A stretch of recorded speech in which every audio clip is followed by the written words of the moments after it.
Thank you very much for the introduction. I'm going to try to keep to half an hour, a little less, so that everybody gets a chance to speak. I'll also try to speak slowly and clearly so that everybody can keep up.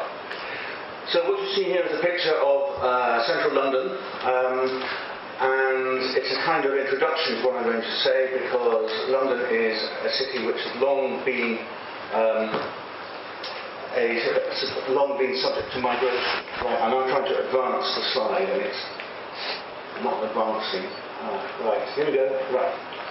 So, English is a world language, and it's advanced back again. Maybe. I'm pressing the wrong button. I'm pressing the correct button now. Okay, so it's historically the result of contact, the English language. I think many people know that already from past history. There are contact varieties of English, and I'm thinking of things of the 20th century, basically, or earlier than that. Indian English. English is widely spoken in India, widely used at least, and there are in fact native speakers of English in India. The same applies to Singapore. There are a lot, in fact, probably the majority of Singaporeans are completely fluent in English and may even be native speakers. But also, closer to here, we have historically Chinese Pidgin English, which I think is an 18th and 19th century phenomenon. That there are no longer any speakers of that, but it is documented.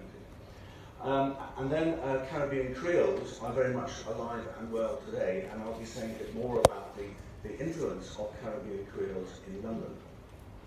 Okay, there are also new contact varieties in what you can think of as the heartland, the hearth of the English language, which is England. The name of this variety that I've been researching for many years now, along with several colleagues, who I'll introduce in a few minutes.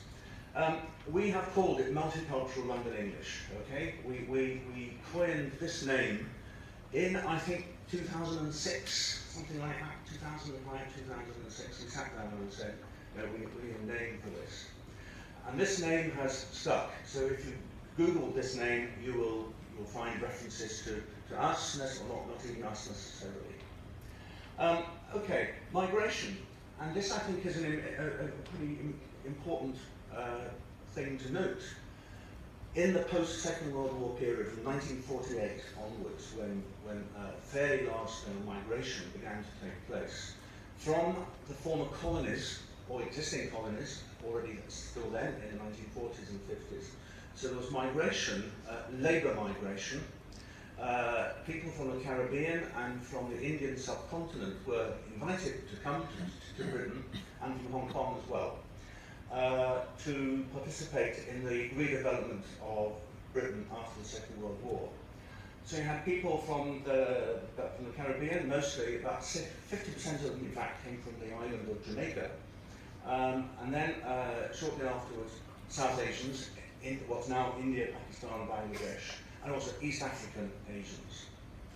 And then from the 1980s onwards, we have Africans, West Africans, East Africans, Somalia, and then also places far afield, not far-flung, I should say, so Turkey, South America, North Africa, and a relatively small number from China and Hong Kong.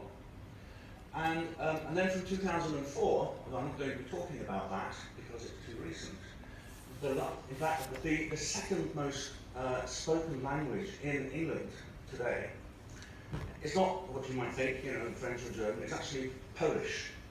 Okay?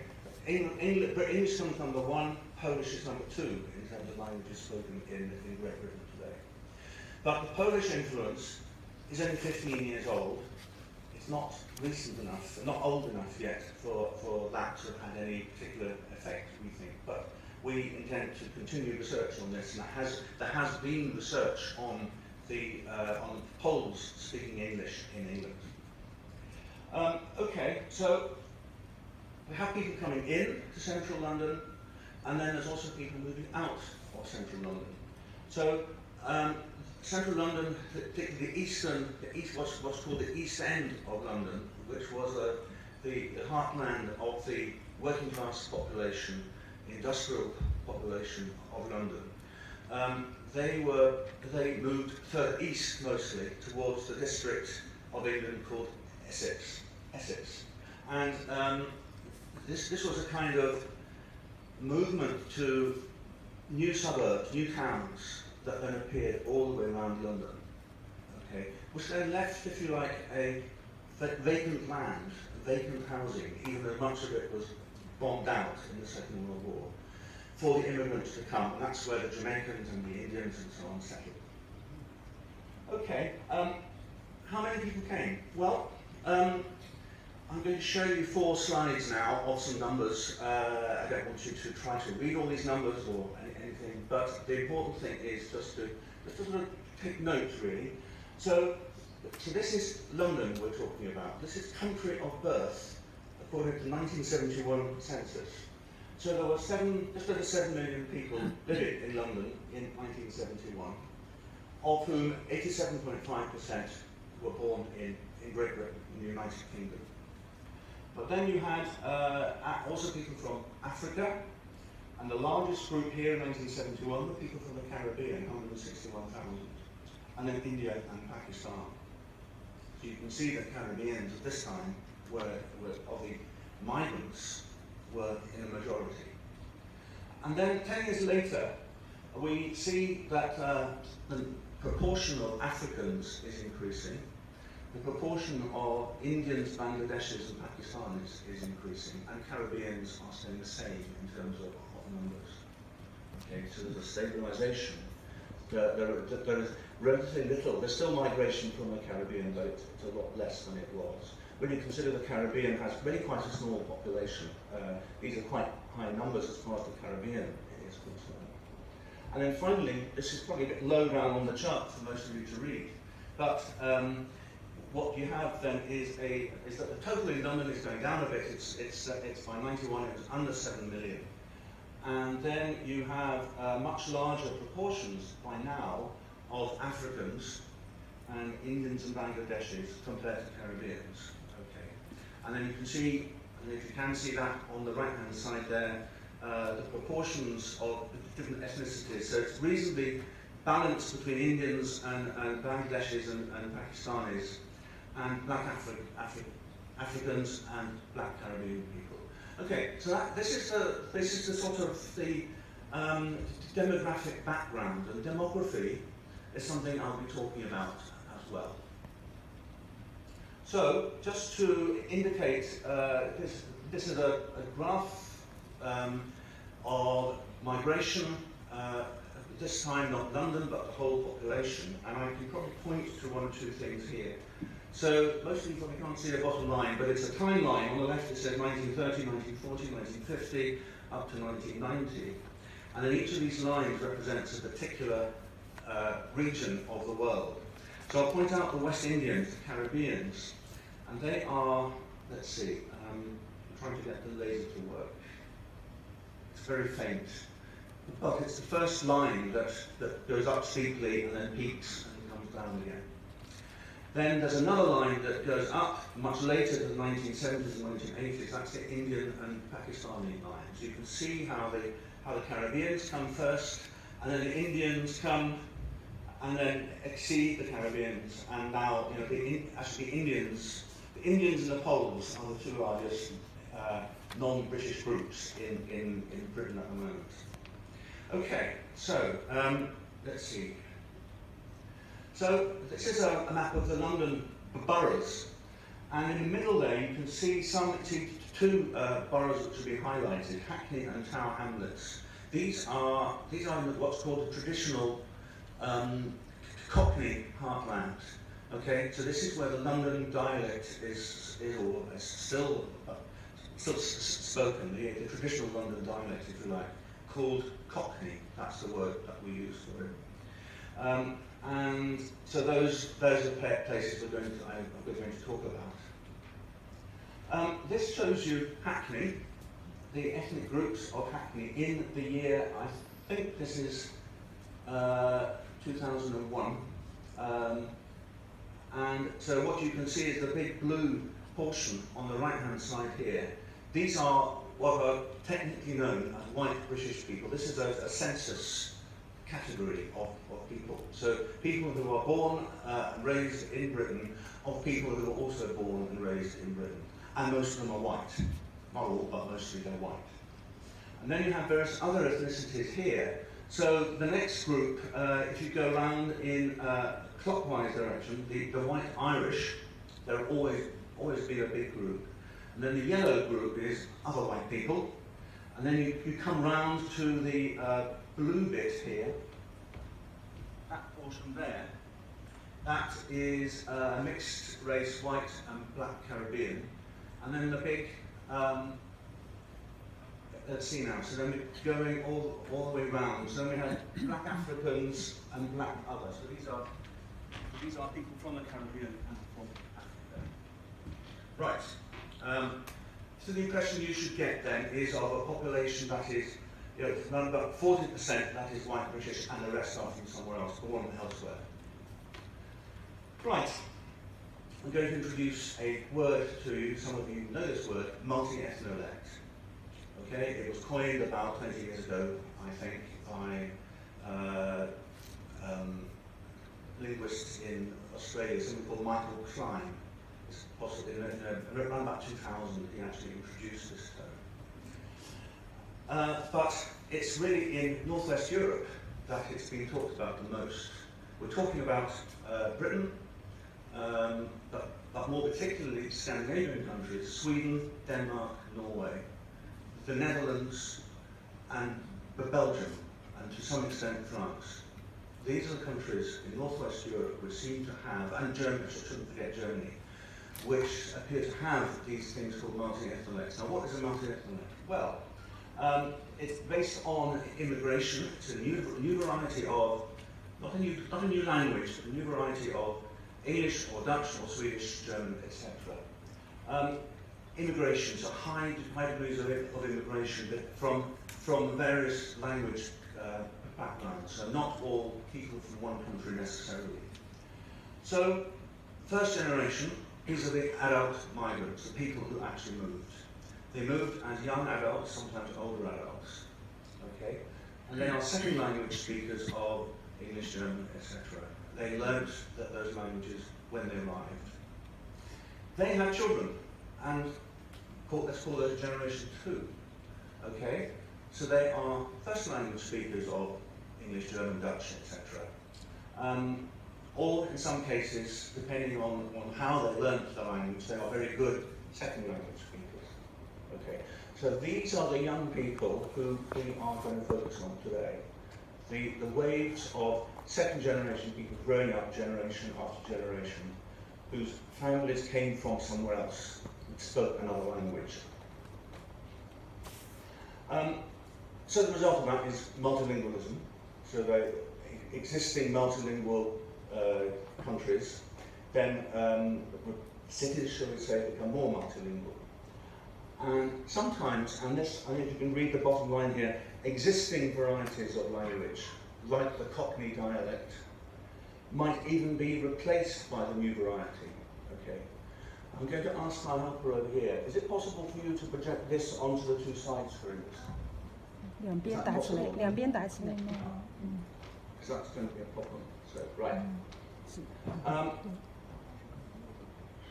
What are you doing now? 两个边屏幕上。 Okay, multi-ethnolect. What is a multi-ethnolect then? Well, is it a style? Is it a way of, youth? Is it a kind of youth language? Or is it a kind of, is it a new dialect in the sense of a vernacular dialect that people speak every day at home all the time and so on? Or is it a mixture of being a youth language, youth style? So let's see what the different things are, different ways of looking at this are. So, they are shared. A multi-ethnolect is in principle shared across ethnicities. Okay, I think we can beginning to see something appear. Right, it's going to, our helper's going to have to be very clever now, so I think she's going to have to advance each screen separately, for which I'm grateful.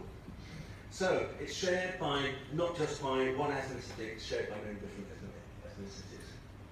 Okay, let's say vernacularized. This is a rather long word which means that it's that it is a native dialect. Those of you who know about Levol's work will be familiar with this idea.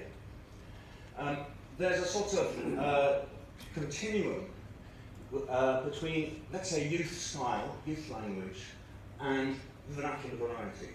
So a vernacular variety, then, as I said, is a dialect. Or is it just a style that young people slip into, with full of slang and so on? I'm sure you have this kind of thing here all over this country as well. So today I'm really going to be looking mostly at origins, okay? So what were the social and demographic factors that led to MLE, Multicultural London English?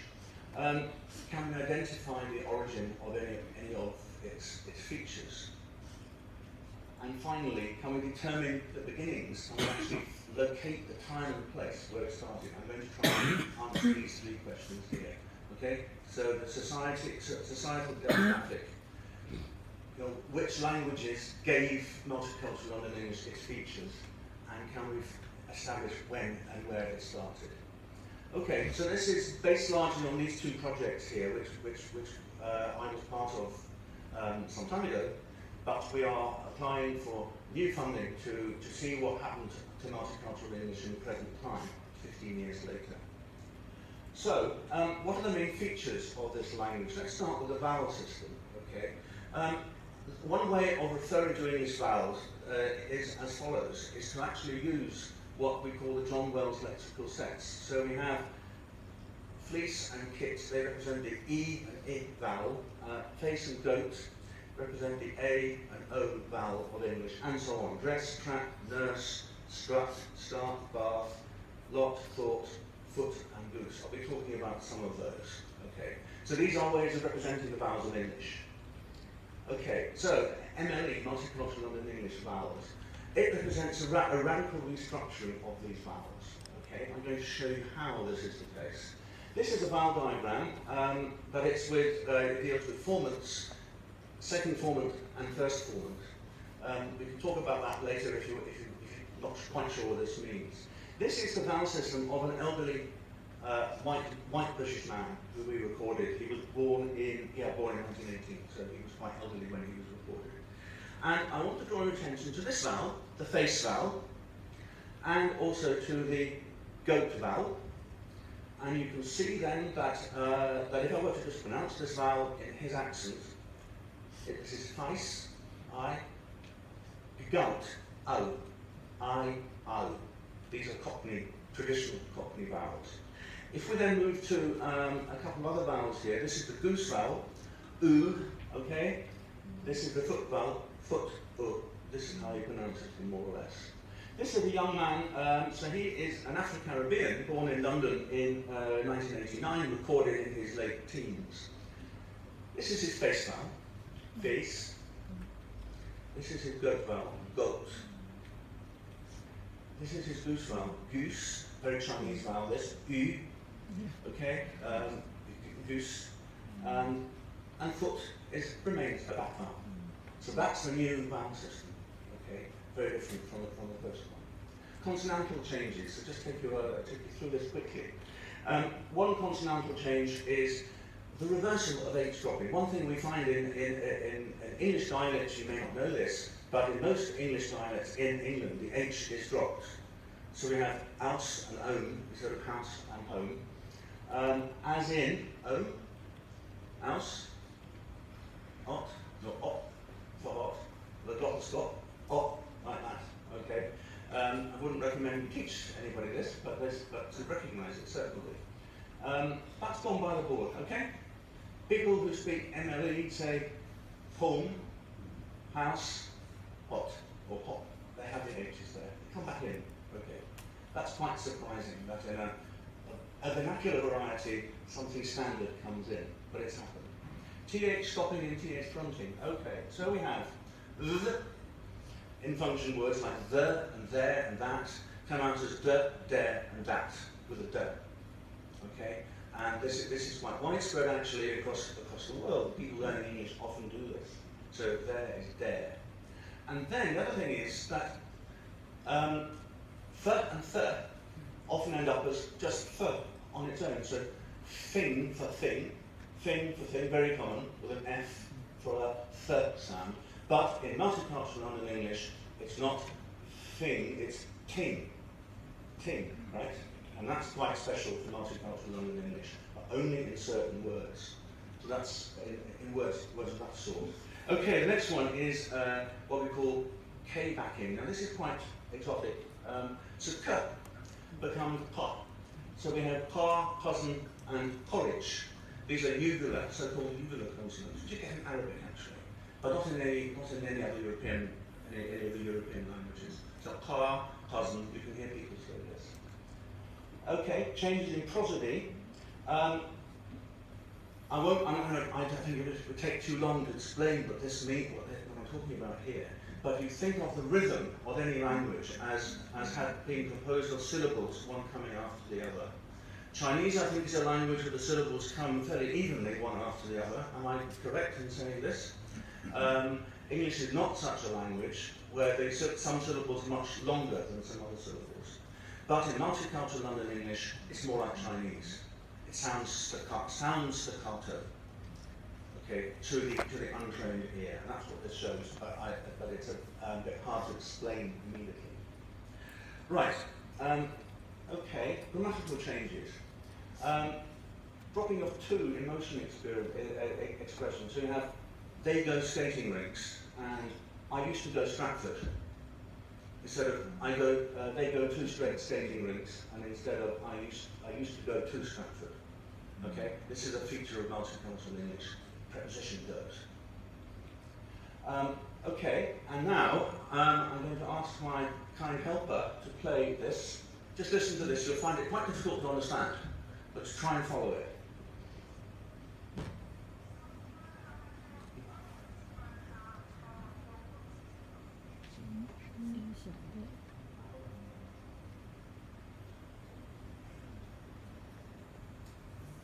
It sounded all right just now.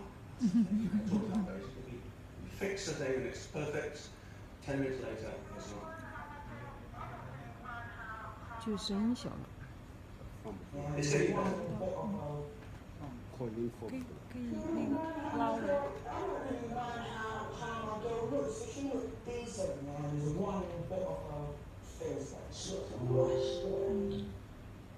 So personality man's looking at. I'm not even looking at the girl properly. Can you do it once more? I don't really mind how my girl looks. If she looks decent, yeah, and there's one bit of her face that she looks nice, yeah. I don't care. So personality man's looking at. I'm not even looking at the girl properly. Okay, right.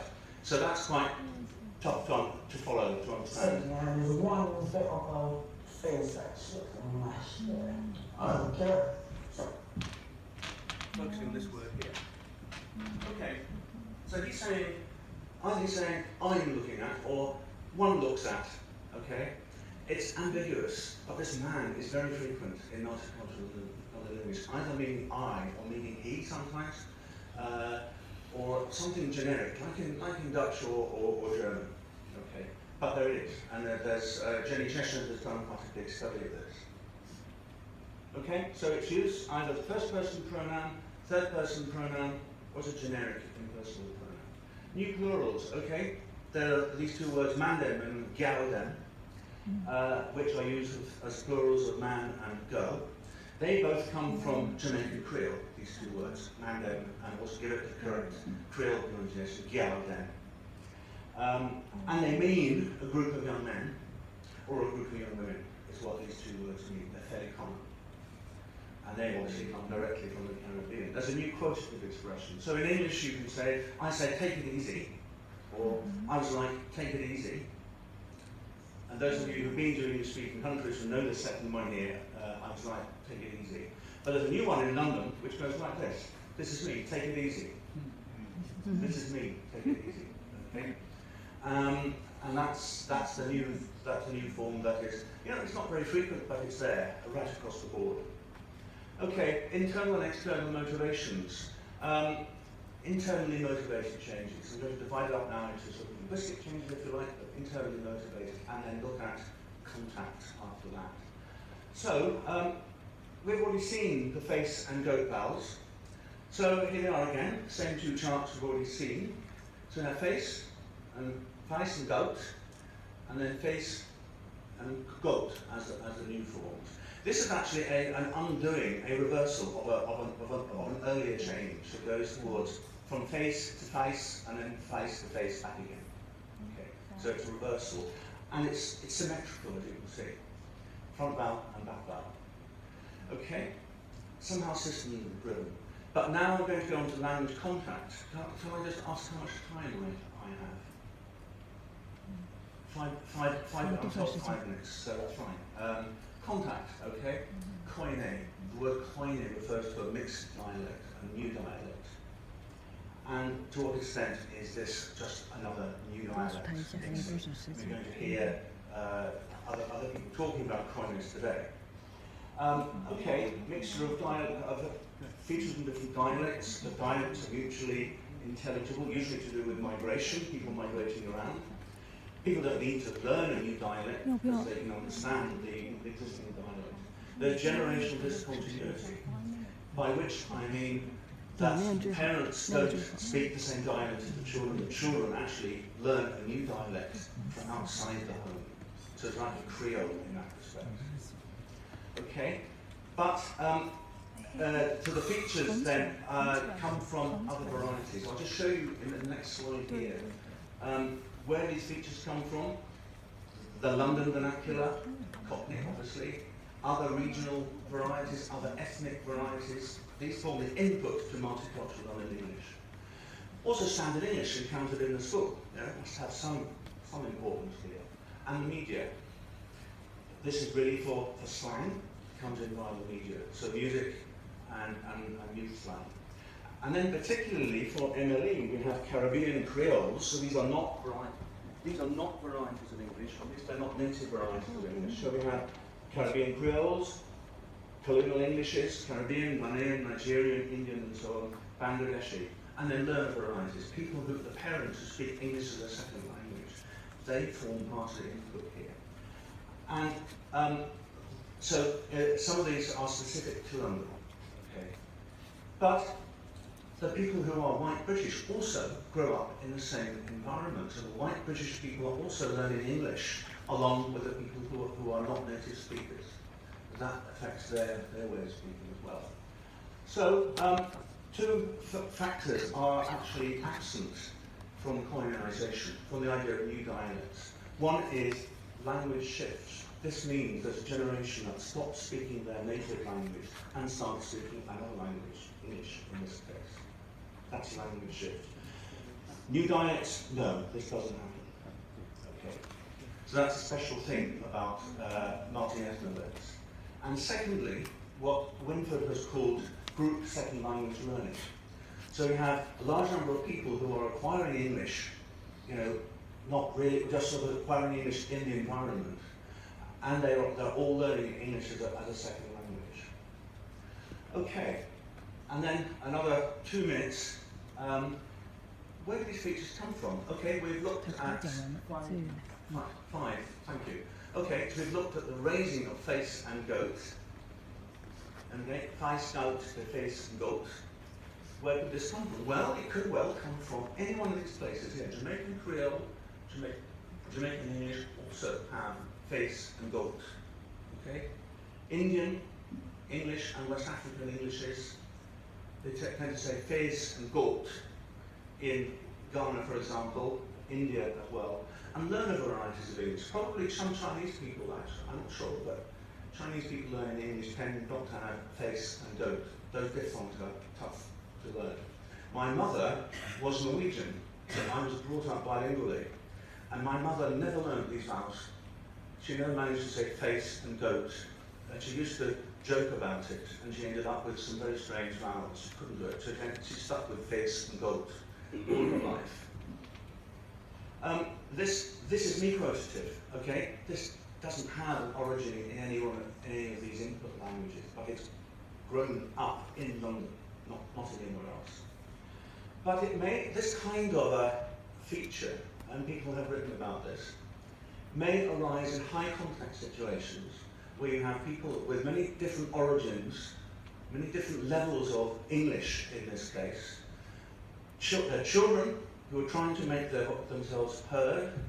So it's somehow simple to say, this is me, focused direct on the speaker, with an expression like this. Okay, this apparently occurs in other contact situations. This kind of feature.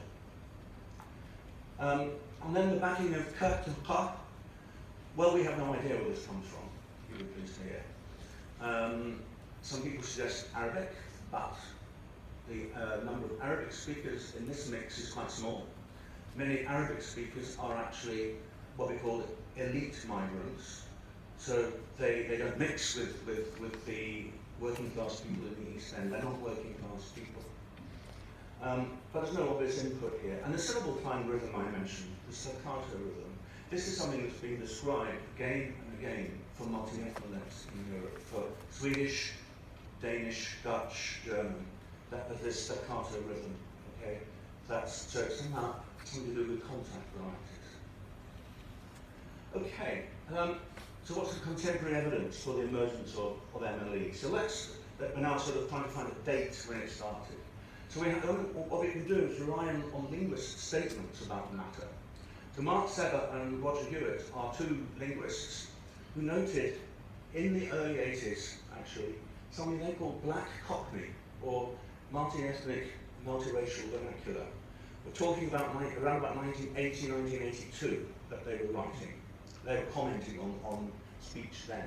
But this was only for use in strictly adolescent peer groups, just when they're in their peer groups. It's a style, in other words. So it started out as a youth style, and then later became the vernacular, after 1982. Nonetheless, some of the features mentioned are redolent of multicultural London English. Okay, there's a criminologist called John Pitts, who was a youth worker in London in the 1970s, and he noted the emergence of some sort of language among the black youth particularly. So it started out with young black people, it now covers people who are not black as well. And what he said was that around about 1970, 1975, that young black people started to use something that was more like Jamaican actually. Okay, very clearly Jamaican. MLE is not clearly Jamaican. So the first stage then was the young Jamaican, second generation Jamaicans in London, speaking more Jamaican Creole than they had done previously. And it's a kind of what you call the resistance identity, okay? But it's not the same as MLE this thing at all. So a resistance identity, trying to mark themselves out from the surrounding adults and society. Okay. So demographic, we're nearly at the end now. Demographic arguments, okay? The initial Caribbean and Jamaican immigration was relatively small, actually. The numbers, relative to the number of people living in London, was not high. So it's a fairly small group. But they were the first people to arrive. So the sense in which their language then has some kind of influence. Okay. And then later on, the South Asians from India and so on came, and then the Africans came 10 or 20 years later. The linguist Salih Koko Mufwene has suggested that there's something called a founder effect.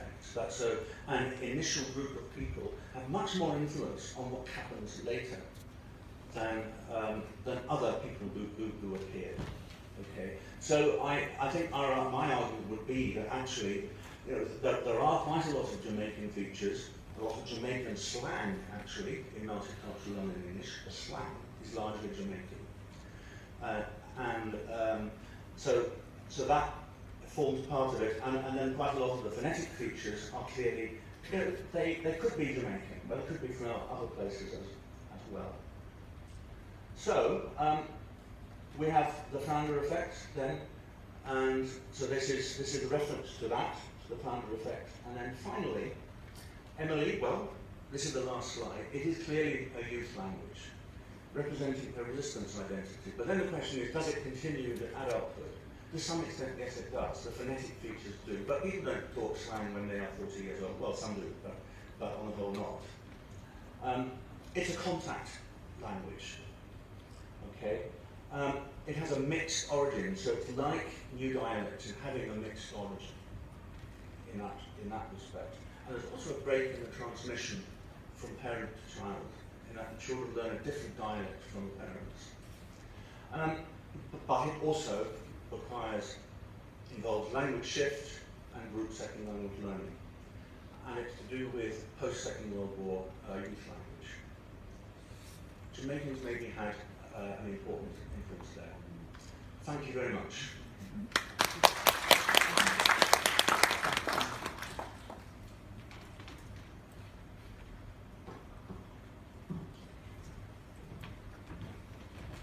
Thank you, Professor Paulo Kerswill 的我们精彩报告。这个话题也很有意思哈。大家知道这个，谈到这个多样文化中的伦敦英语，那么英语在全世界范围内现在都认为，到底英语是什么？可能争议都很大。美国英语、澳洲英语，比如说印度英语，我有个博士生是印度的，说英语我也听得懂。还有这个日本的、韩国的，但是我们可能没有太关注到，就是英语本身，它在英国。